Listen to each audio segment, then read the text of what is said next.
હા મમ્મી. તારા ઘરના કેટલા સરસ છે નહીં બધા? હા મમ્મી, આખો દિવસ તમારા જ વખાણ કરતા હોય તો તમારા બધાના. તું આખો દિવસ કામ કરીને કેટલી થાકી જતી હઈશ નહીં? તું આખો દિવસ કેટલું કામ કરે યાર, થોડો આરામ કર માર જીવ. હે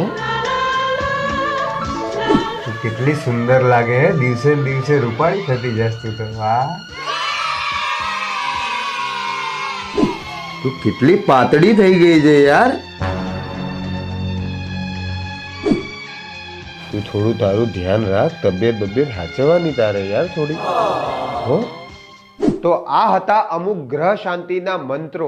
આનું પ્રતિદિન ઉચ્ચારણ કરવાથી ઘરમાં શાંતિ બની રહે છે અને આનાથી કોઈ પાપય ના લાગે. એટલે દરેક પતિએ રોજ આ બધું ઉચ્ચારણ કરતું રહેવું.